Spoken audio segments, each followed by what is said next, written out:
नमस्कार, मी डॉक्टर मानसी गोडबोले घारपुरे. मी नेत्रतज्ञ आहे, ऑप्थॅल्मॉलॉजिस्ट आहे. आज नेत्रदान किंवा आय डोनेशन या विषयाबद्दल तुमच्याशी बोलणार आहे.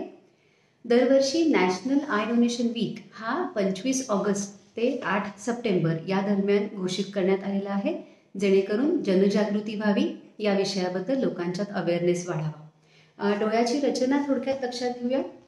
डोळा हा पुढनं असा दिसतो, आतनं रचना ही अशी असते. सगळ्यात पुढचा भाग जो आहे त्याला कॉर्निया किंवा बुबुळ असं म्हणलं जातं. कॉर्निया हा ट्रान्सपरंट असतो, हे इथे आपल्याला दिसतंय. जेव्हा बुबुळाच्या किंवा कॉर्नियाच्या आजारामुळे दृष्टी कमी होते, परंतु आतली डोळ्याची रचना ही पूर्ण इंटॅक्ट असते, इथे कुठलाही आघात झालेला नसतो, तेव्हा कॉर्नियल ट्रान्सप्लांटचा निश्चित फायदा होऊ शकतो. दृष्टी काही प्रमाणात किंवा काही वेळेला बऱ्याच प्रमाणात परत येऊ शकते. म्हणूनच corneal blindness is a reversible type of blindness असं म्हणलं जातं. कॉर्नियल ब्लाइंडनेसची अनेक कारणं आहेत. जन्मतः काही वेळा दोष असतात, त्याला कंजेनायटल कॉर्नियल डिसीजेस म्हणतात. Malnutrition, infection, injuries, chemical burns ही इतर काही कारणं आहेत. डोळे नेत्रदान हे कोणाला करता येऊ शकतं, तर 18 वर्षापुढील कुठलीही व्यक्ती नेत्रपेढीला कॉन्टॅक्ट करू शकते. तुमच्या नेत्रतज्ञांना तुम्ही सांगू शकता, फॉर्म भरून रजिस्टर तुमचं नाव करता येऊ शकतं, किंवा ऑनलाईनसुद्धा ही प्रोसेस अवेलेबल आहे. मृत्यूपूर्वी जरी आय डोनेशन रजिस्ट्रेशन केलेलं नसेल तरी काही हरकत नाही, रुग्णाचे नातेवाईकही हे करू शकतात.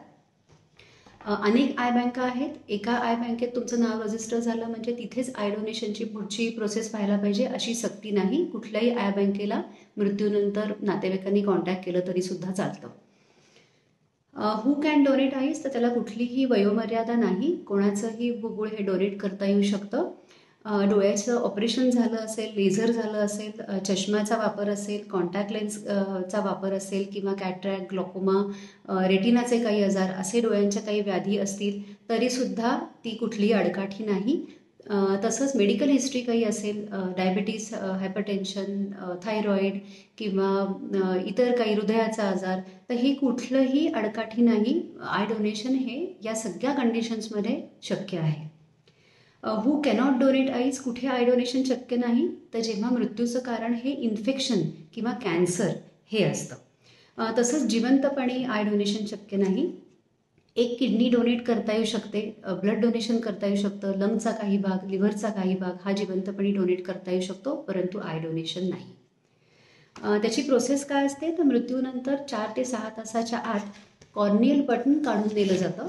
पूर्ण डोळा काढला जात नाही, तर हा डोळ्याचा जो पुढचा भाग आहे, बुबुळ किंवा कॉर्निया आहे, तेवढंच कॉर्नियल बटन काढून दिलं जातं.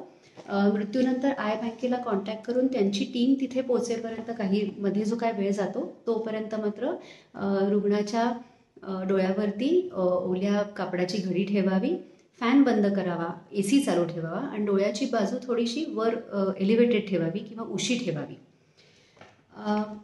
अत्यंत महत्त्वाची गोष्ट अशी की आय डोनेशन नंतर डोळ्याची किंवा चेहऱ्याची कुठलीही डिस्फिगरमेंट होत नाही. बाहेरनं लक्षात सुद्धा येत नाही की आय डोनेट केलेले आहेत. आय बँकेमध्ये एकदा का कॉर्नियल टिश्यू पोचला की तिथे 4 दिवसापर्यंत तो प्रिझर्व करण्याची त्यांची तिथे सोय केलेली असते. त्याच्यामुळे मृत्यूनंतर 4 तासाच्या आत आय डोनेशनची क्रिया झाली पाहिजे आणि त्यानंतर 4 दिवसाच्या आत ट्रान्सप्लांट म्हणजे रेसिपायंटला ते बुबुळ बसवलं गेलं पाहिजे. ज्या व्यक्तींना बुबुळ बसवलं जातं त्यांना रेसिपायंट असं म्हणतात. त्यांची लिस्ट ही आय बँकांकडे मेंटेन केलेली असते आणि त्यांना टिश्यू मिळाला की रेसिपियंट लिस्टमधनं फोन करून त्यांना बोलवलं जातं आणि शस्त्रक्रिया केली जाते. एक व्यक्ती ही 2 अंध व्यक्तींना दृष्टी देऊ शकते. अंधांसाठी हे अमूल्य वरदान ठरू शकतं आणि म्हणूनच नेत्रदान श्रेष्ठ दान असं म्हणलं जातं.